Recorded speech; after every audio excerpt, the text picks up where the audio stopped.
بسم اللہ الرحمن الرحیم۔ آج کی نشست میں انشاءاللہ العزیز 13ویں پارے کا خلاصہ بیان کیا جائے گا۔ 13ویں پارے میں یوسف کا بقیہ حصہ ہے، لہذا سورہ یوسف اور حضرت یوسف علیہ السلام کے واقعے سے حاصل ہونے والی جو نصیحتیں ہیں یا جو دروس ہیں تو آج ان کو بیان کیا جائے گا۔ حضرت یوسف علیہ السلام کے واقعے سے حاصل ہونے والے دروس اور نصیحتیں تو بہت زیادہ ہیں، لیکن ان میں سے کچھ اہم اور زیادہ اہم نصیحتیں اور مختصراً جن کا خلاصہ آپ حضرات کے سامنے ذکر کیا جائے گا۔ ان میں سب سے پہلا یہ ہے کہ بسا اوقات اللہ رب العزت کی طرف سے انسان پر کوئی مصیبت آتی ہے، کوئی پریشانی آتی ہے، کوئی آزمائش آتی ہے، لیکن وہ انسان کو نتیجتاً کسی خیر اور بلائی کی طرف لے کر جانے والی ہوتی ہے۔ جیسے حضرت یوسف علیہ السلام پر کتنی آزمائشیں آئیں، مشکلات آئیں، گھر سے بے گھر کر دیا گیا، ان کو بیچ دیا گیا، پھر ان کو جیل میں بیچ دیا گیا، لیکن ان سب کا نتیجہ یہ ہوا کہ اللہ رب العزت نے ان آزمائشوں اور مشکلات پر صبر کرنے کی وجہ سے اللہ رب العزت نے انہیں تخت کا وارث بنا دیا، انہیں دنیا میں حکمرانی عطا فرمائی، اور دینی اور دنیاوی اعتبار سے اللہ رب العزت نے ان کو عزتیں عطا فرمائی۔ دوسرا، اس واقعے سے یہ سبق حاصل ہوتا ہے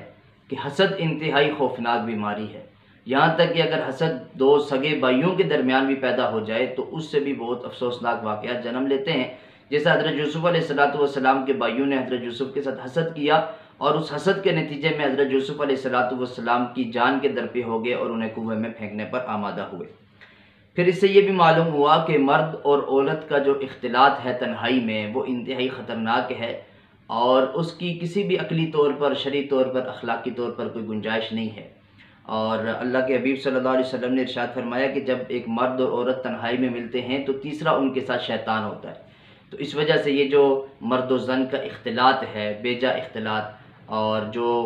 مخلوط تعلیمی نظام ہے آج کل ہمارے معاشرے میں، مخلوط ایک سسٹم رائج ہو چکا ہے، اس سے اپنے آپ کو حد الوسع، حد المقدور اپنے آپ کو بچانے کی کوشش کرنی چاہیے، اور کوشش کرنی چاہیے کہ جتنا اس سسٹم کو، اس ضرورت کو ہم کم کر سکیں اتنا ہمیں کم کرنا چاہیے۔ جہاں پر کوئی ضرورت ہے، مجبوری ہے، تو پھر اس کی بات الگ ہے، لیکن بہرحال تنہائی اختیار کرنے سے مرد اور عورت کو یہ جو سورہ یوسف ہے یہ منع کرنے کا درس دیتی ہے۔ پھر یہ بھی معلوم ہوا کہ اللہ رب العزت کی ذات پر اگر کامل توکل اور کامل یقین ہو تو انسان کتنی بھی بڑی مشکل اور پریشانی میں کیوں نہ ہو، اللہ رب العزت اس کے لیے نجات کا کوئی نہ کوئی سبب اور راستہ اختیار فرماتے ہیں اور اسے عنایت فرماتے ہیں۔ حضرت یوسف علیہ السلام کا کامل یقین تھا، توکل تھا، بھروسہ تھا اللہ رب العزت کی ذات پر، تو اللہ رب العزت کی ذات کی طرف رجوع کرنے کی وجہ سے اللہ رب العزت نے انہیں کہاں سے کہاں پر پہنچا دیا۔ پھر ایک درس یہ بھی حاصل ہوتا ہے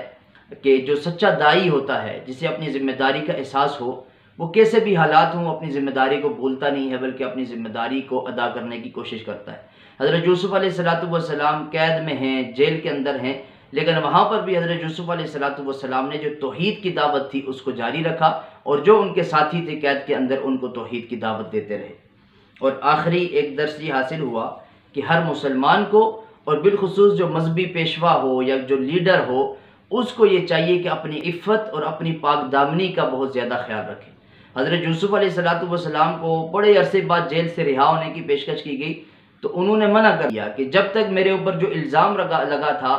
وہ الزام، اس کی حقیقت واضح نہیں ہو جاتی، جب پاک دامنی ثابت نہیں ہو جاتی، اس وقت تک میں جیل سے باہر نہیں آؤں گا۔ تو جب ان کی یہ پاک دامنی ثابت ہوگی اس کے بعد وہ جیل سے باہر آئے۔ تو یہ ایک بہت بڑا سبق ہے کہ انسان کو اپنی عفت، اپنے کردار کو پاک رکھنے کی ہمیشہ کوشش کرنی چاہیے اور اس کا اہتمام کرنا چاہیے۔ اس کے بعد سورہ رعد کا آغاز ہوتا ہے۔ اس سورت کے دوسرے رکوع میں رعد کا لفظ ذکر ہوا ہے، اور رعد عربی میں بادلوں کی جو ہوتی ہے اس کو کہا جاتا ہے، تو اس مناسبت سے اس سورت کا نام سورہ رعد ہے۔ یہ سورہ مبارکہ چونکہ مکی سورت ہے، اور مکی صورتوں کے جتنے بھی مضامین ہیں وہ عام طور پر ایک جیسے ہوتے ہیں، اس میں توحید کو بیان کیا جاتا ہے، رسالت کو بیان کیا جاتا ہے، عقیدہ آخرت کو بیان کیا جاتا ہے، اور مختلف دلائل سے اللہ رب العزت اس چیز کو واضح فرماتے ہیں اور ان تین چیزوں کا اثبات فرماتے ہیں۔ تو اس سورہ مبارکہ میں بھی اللہ رب العزت نے انہی تین مضامین کو بیان فرمایا ہے، اور خصوصیت کے ساتھ اللہ رب العزت نے بعث بعد الموت یعنی مرنے کے بعد زندہ ہونے کا جو معاملہ ہے اس کو بیان فرمایا، چونکہ مشرکین مکہ اس کو تسلیم نہیں کرتے تھے۔ ان کے لیے بڑی عجیب بات تھی کہ کیسے ہو سکتا ہے کہ ایک انسان مر جائے، گل سڑ جائے، اس کی ہڈیاں بوسیدہ ہو جائیں، اس کا گوشت مٹی میں مل جائے، اور اس کے بعد اس کو دوبارہ زندہ کر لیا جائے۔ تو یہ بات ان کی سمجھ میں نہیں آتی تھی، اس کو تسلیم نہیں کرتے تھے۔ تو اللہ رب العزت نے یہ حقیقت واضح فرمائی کہ دیکھیں اللہ رب العزت کی ذات وہ ذات ہے کہ جس نے انسان کو عدم سے وجود بخشا، یعنی انسان کی کوئی حیثیت نہیں تھی، اس کا کوئی نقشہ نہیں تھا، کوئی اس کی صورت نہیں تھی، اللہ رب العزت نے اس کو عدم سے وجود بخشا۔ تو جو ذات کسی چیز کے نہ ہونے کے باوجود اس کو پیدا کر لے، تو ایک چیز جب بن جائے اس کے بعد اس کو دوبارہ بنانا، یا مٹی میں ملا ہوا ہو اس کے بعد اس کو دوبارہ انسان شکل میں لے آنا اللہ کے لیے کوئی مشکل نہیں ہے۔ اس کی وجہ سے کہ پہلی مرتبہ کسی چیز کو بنانا، بغیر نقشے کے کسی چیز کو بنانا وہ زیادہ مشکل ہوتا ہے، جس کو کسی چیز کی ایجاد کہتے ہیں۔ ایک دفعہ کوئی چیز بن جائے تو وہ خراب ہونے کے بعد دوبارہ اسی کے مطابق انسان بنا سکتا ہے، کوئی مسئلہ نہیں ہوتا۔ تو فرمایا کہ اللہ رب العزت نے تو انسان کو عدم سے وجود بخشا ہے، جب وہ کچھ بھی نہیں تھا تو اللہ رب العزت نے اس کو ایک حیثیت عطا فرمائی، اس کو جسم عطا فرمایا، روح عطا فرمائی، ہڈیاں عطا فرمائی، سارے معاملات فرمائے۔ تو جب اس کا جسم بوسیدہ ہو جائے گا، مٹی میں مل جائے گا، تو اس کے بعد اللہ رب العزت کے لیے کوئی مشکل نہیں ہے کہ اللہ رب العزت اس کو دوبارہ زندہ فرمائے۔ پھر تیسرے رکوع میں اللہ نے مومنین کے 8 اوصاف ذکر فرمایا کہ الذین یوفون بعہد اللہ ولا ینقضون المیثاق، کہ جو متقین ہوتے ہیں وہ عہد کی پاسداری کرتے ہیں، عہد کو کبھی نہیں توڑتے۔ والذین یصلون ما امر اللہ بہ ان یوصل، صلہ رحمی کرتے ہیں، رشتوں کو جوڑ کر رکھتے ہیں۔ ویخشون ربہم، اور اپنے رب سے خوف رکھتے ہیں، خشیت رکھتے ہیں، تقوی اختیار کرتے ہیں۔ ویخافون سوء الحساب، اور آخرت کا جو حساب ہے اس کا ڈر ان کے دل میں ہوتا ہے۔ والذین صبروا، اور 5ویں صفت ذکر فرمائی کہ وہ صبر کرتے ہیں۔ وَأَقَامُوا الصَّلَاةَ، 6ٹھی صفت ذکر فرمائی کہ نماز قائم کرتے ہیں۔ اور 7ویں ذکر فرمائی وَأَنفَقُوا مِمَّا رَزَقْنَاهُمْ سِرًّا وَعَلَانِيَةً، اللہ نے جو رزق دیا اس سے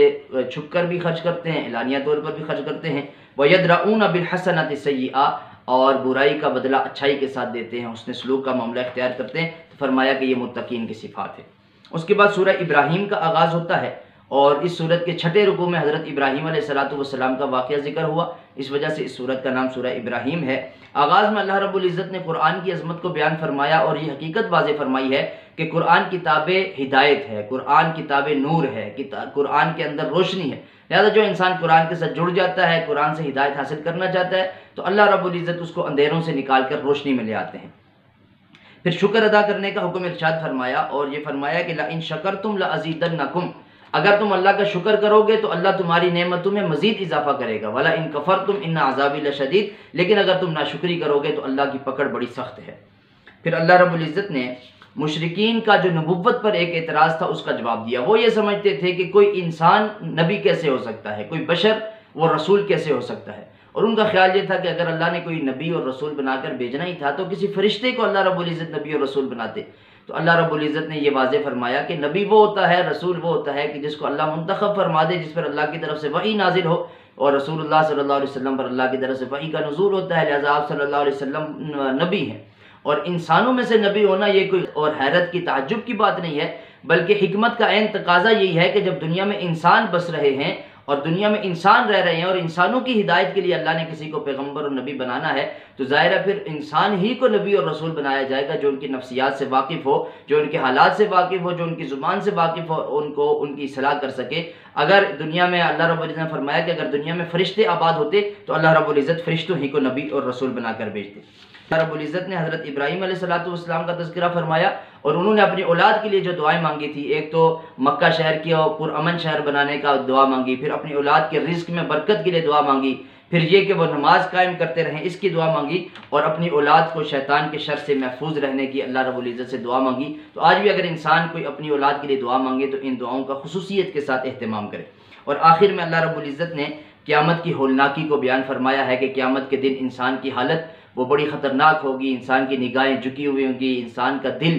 وہ بالکل ایک خوفناک کیفیت میں ہوگا، تو وہ بڑا عجیب منظر ہوگا۔ تو اس لیے اللہ رب العزت نے فرمایا کہ اس دن کامیاب وہی ہوگا کہ جو دنیا میں رہتی ہو اللہ کے احکامات کی بجا آوری کرتا ہو، لہٰذا ہمیں اس خوفناک اور ہولناک دن کی پہلے سے تیاری کرنی چاہیے، اور دنیا میں رہتی ہو اللہ رب العزت کے احکامات کے مطابق زندگی بسر کرنی چاہیے۔ اللہ رب العزت سے دعا ہے کہ اللہ پاک ہم سب کو قرآن پاک کے احکامات کے مطابق زندگی بسر کرنے کی توفیق عطا فرمائے۔ وآخر دعوانا ان الحمد للہ رب العالمین۔